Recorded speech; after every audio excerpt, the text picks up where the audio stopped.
Silks శ్రీరస్తు శుభమస్తు sale ప్రతి 25,000 రూపాయల కొనుగోలుపై ఒక గోల్డ్ కాయిన్ ఉచితం.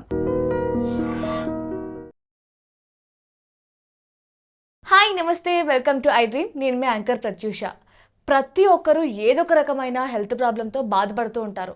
మనకి ఒక హెల్త్ ప్రాబ్లం రాగానే మనం వెంటనే ఇంగ్లీష్ మందులకు వెళ్ళిపోతూ ఉంటాం. అంటే వేలు లక్షలు ఖర్చు పెట్టి అలాంటి ట్రీట్మెంట్ తీసుకోవడం కంటే మన తాతలు ముత్తాతల కాలం నుంచి ఉండేది ఆయుర్వేదం. సో ఆయుర్వేదంలో ఒంటింటి చిట్కాలకి కేర్ ఆఫ్ అడ్రస్ అయిన 35 years ఎక్స్పీరియన్స్ ఉన్న డాక్టర్ చిట్టిబొట్ల మధుసూదన్ శర్మ గారు మనతో ఉన్నారు. సో సార్తో మాట్లాడి మరి నిమిషాలు తెలుసుకుందాం. నమస్తే సార్. నమస్తే. ఎలా ఉన్నారు సార్?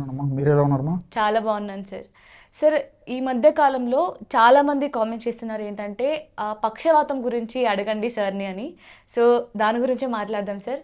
చాలామంది కూడా మనకి పెరాలసిస్ ఎక్కువగా కనిపిస్తుంది సార్. అసలు ఎందుకు వస్తుంది అంటారు పెరాలసిస్? పక్షవాతం, దీన్నే పక్ష ఆఘాతం అంటారమ్మా.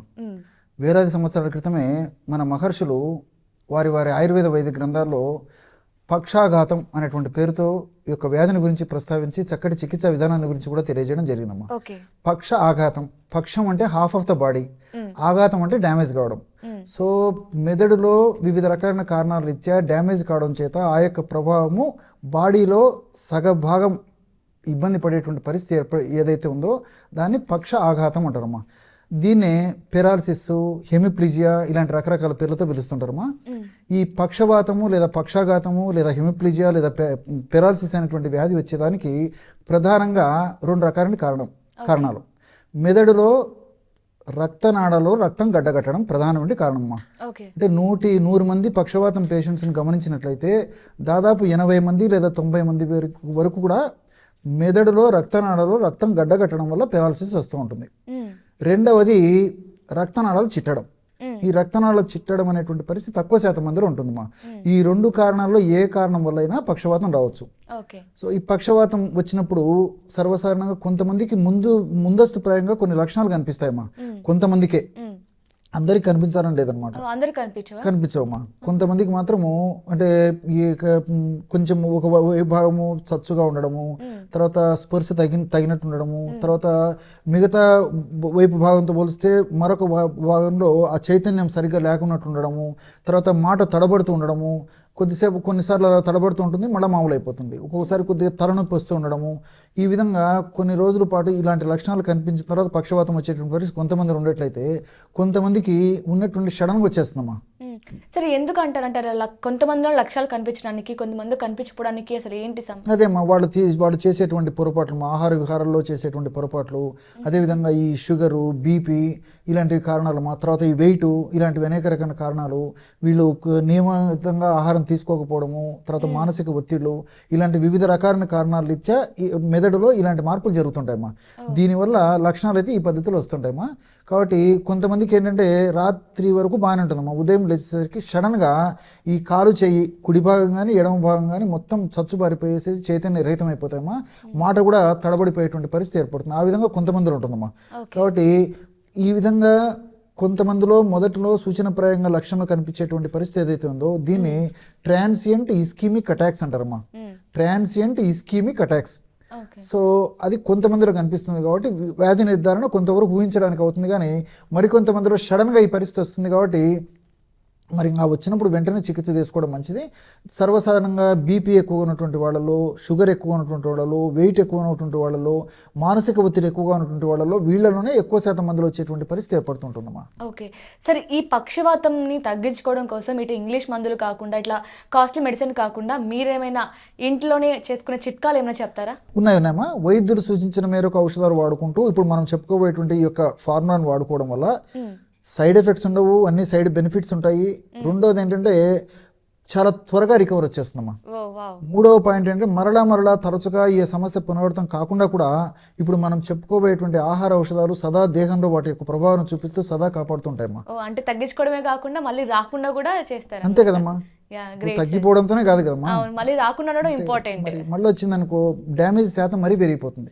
సో అలా కాకుండా ఉండేందుకు కూడా ఆయుర్వేద ఔషధాలు, ముఖ్యంగా ఒంటింట్లో ఇప్పుడు దొరికేటువంటి నేను చెప్పేటువంటి ఔషధాలు చాలా బాగా పనిచేస్తాయి. ఇప్పుడు ఈ ఫార్ములా చెప్తే చాలా ఆశ్చర్యపోతారమ్మా. అన్ని మీకు తెలిసినవమ్మా, అన్ని మన ఇంట్లో ఉండేటివే. సో మొట్టమొదటిది శొంఠి.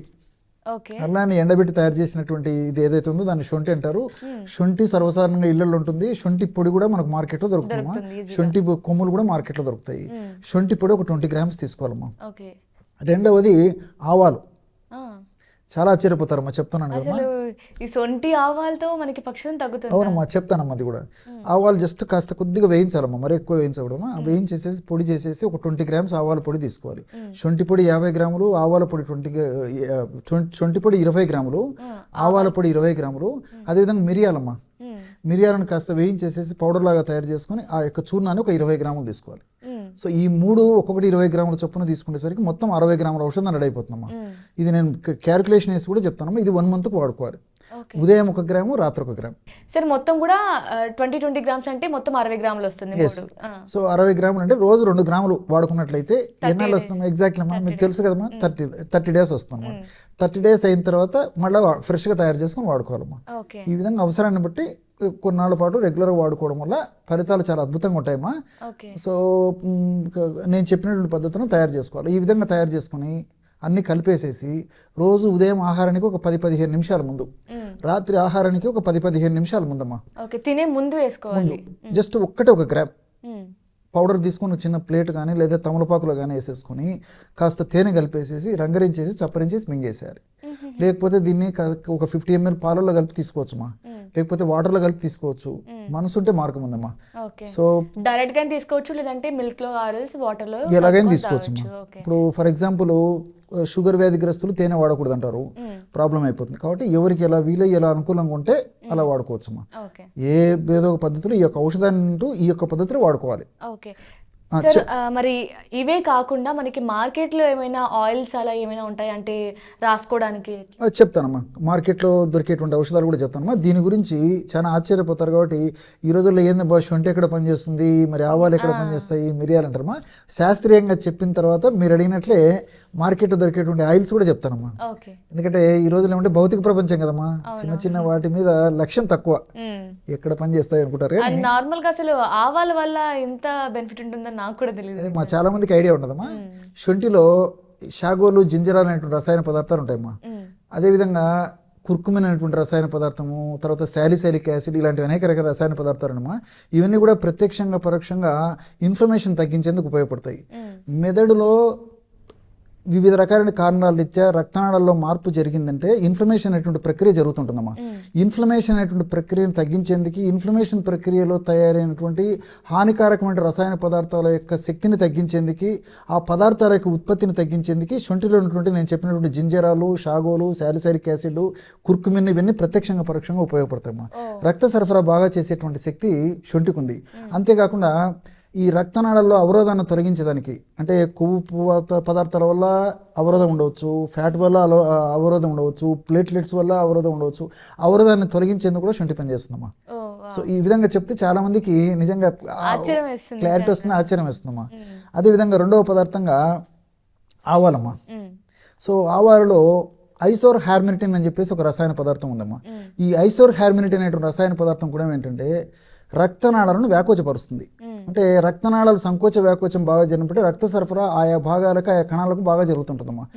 ఈ ఆవాలను ఈ పద్ధతిలో వాడుకోవడం వల్ల రక్తనాళాలు వ్యాకోచం చెంది సంకోచ వ్యాకోచాలు బాగా జరగడం వల్ల ఆ కణజాలాలు, కణాల దగ్గర మెదడులో ముఖ్యంగా ఈ పోషకాంశాలు బాగా అందుతుంటాయమ్మా. ఆక్సిజన్ బాగా జరుగుతుంది. ఆక్సిజన్ బాగా అంది, పోషకాంశాలు ఎప్పుడైతే బాగా అందుతాయో అక్కడ అనారోగ్యమైన పరిస్థితి ఉండదు, ఉన్నప్పటికీ త్వరగా రికవర్ అయిపోతుంది. అదొకటి. రెండవది ఆవాల్లో సినిగ్రిన్ అనేటువంటి రసాయన పదార్థం కూడా ఉంటుందమ్మా. ఇది కూడా బెస్ట్ యాంటీ ఇన్ఫ్లమేటరీ ఏజెంట్. నేను ఇంతకుముందే చెప్పినాను, యాంటీ ఇన్ఫ్లమేటరీ అంటే ఇన్ఫ్లమేషన్ అనే ప్రక్రియ జరిగేటప్పుడు ఇలాంటి సమస్యలన్నీ కలుగుతుంటాయి. ఇన్ఫ్లమేషన్ తొలగించేందుకు ఆవాలు అన్నటువంటి ఈ సినిగ్రిన్ అనేటువంటి రసాయన పదార్థం కూడా ఉపయోగపడుతుందమ్మా. సరే, మిరియాలు ఏంటంటే మనం ఏదో కూరలు వేసుకుంటాం సార్, మిరియాలు ఏముంటుంది బా అని చెప్పేసి అనుకుంటామా. పిట్ట కొంచెం కూతగనం అన్నట్లు మిరియాలు చూడడానికి చిన్నగా ఉన్నప్పటికీ ఫలితం ఔషధ శక్తులు చాలా ఉంటాయమ్మా. సో ఆ మిరియాల్లో పెప్పరిన్ అనేటువంటి రసాయన పదార్థం ఉందమ్మా. ఈ పెప్పరిన్ అనేటువంటి యొక్క రసాయనిక పదార్థం కూడా ఈ సంకోచ వ్యాకోచాన్ని బాగా చెరిగేట్లు చేయడం కాకుండా రక్తనాళాల్లో రక్తం సజావుగా ప్రవహించేందుకు ఉపయోగపడుతుంది. అదేవిధంగా రక్తనాళాల్లో బ్లాక్స్ రాకుండా ఉండేందుకు కూడా ఈ యొక్క మిరియాలు చాలా చక్కగా ఉపయోగపడతాయి. అంతేకాకుండా ఈ యొక్క మిరియాలు వాడుకోవడం వల్ల షుగరు నియంత్రణ ఉంటుందన్నమాట. చాలామందికి షుగర్ వ్యాధిగ్రస్తులు ఈ సమస్య వస్తూ ఉంటుంది అనమాట. అంటే ఇన్సులిన్ రెసిస్టెన్స్ వల్ల ఇన్సులిన్ సెన్సిటివిటీని పెంచేందుకు మిరియాలు ఉన్నటువంటి పెప్పరిన్ అనే రసాయన పదార్థం ఉపయోగపడుతుంది. అదేవిధంగా వెయిట్ లాస్ అయ్యేందుకు కూడా వెయిట్ వల్ల కూడా ఈ యొక్క సమస్య చాలా మందిలో వస్తుంటుందమ్మా. వెయిట్ ఉన్నటువంటి వాళ్ళలో కూడా ఈ పెరాలసిస్ సమస్య వస్తుంటుంది అనమాట. సో పరోక్షంగా వెయిట్ తగ్గేదానికి కూడా ఈ మిరియాల్లో ఉన్నటువంటి పెప్పరిన్ అనే రసాయన పదార్థం ఉపయోగపడుతుంది. సో ఈ విధంగా మల్టిపుల్ బెనిఫిట్స్ నేను చెప్పినట్టు ఫార్ములా ఉన్నాయి కాబట్టి ఈ పద్ధతిలో తయారు చేసుకుని వాడుకోవడం వల్ల చాలా క్షేమదాయకంగా పనిచేస్తాయి ఈ ఔషధాలు. ఇంకోటి అంటే ఈ ఔషధాల యొక్క ప్రభావం సదా దేహంలో ఉంటూ సదా కాపాడుతూ సదా రక్షిస్తూ ఉంటాయి అవి. సరే, మీరు అడిగిన దానికి నేను వస్తానమ్మా. ఆయిల్స్ అమ్మా. సో కుడివైపు కానీ ఎడమవైపు కానీ మరి చైతన్య రహితమై సడన్గా ఎత్తడం కానీ దించడం చేత కాదమ్మా పాపం. సో ఉన్నట్టుండి కుటుంబం అంతా కుప్పకూలిపోయేటువంటి పరిస్థితి అమ్మా. ఇంట్లో మరి ఇంటి వాళ్ళకి ఎవరికి వచ్చినప్పటికమ్మా, మరి ఆడవాళ్ళకి వచ్చినా మగవాళ్ళకి వచ్చినా చాలా ఇబ్బంది కదమ్మా పాపం. ఇతరుల మీద డిపెండ్ అయ్యాల్సిన పరిస్థితి ఏర్పడుతుంటుంది. తప్పకుండా అవ్వాలి కదా, డిపెండబుల్ లైఫ్ అయిపోతుంది పాపం. మానసికంగా కూడా కుంగిపోతుంటారమ్మా. సో పైపూత మందుగా ఎలాంటి ఔషధాన్ని వాడుకోవాలంటమ్మా, విషముష్టి తైలం అని చెప్పేసి దొరుకుతుందమ్మా మార్కెట్లో. విషముష్టి తైలం అది మనకు ఆయుర్వేద ఔషధ విక్రయశాలలో దొరుకుతుందమ్మా. ఆ తైలాన్ని తెచ్చుకొని కాస్త తైలాన్ని తీసుకొని ఎక్కడైతే ఈ యొక్క చైతన్య రహితమైపోయి చెయ్యి కాలు పడిపోయినాయో ఆ భాగంలో అప్లై చేసి సున్నితంగా మర్దన చేయాలి.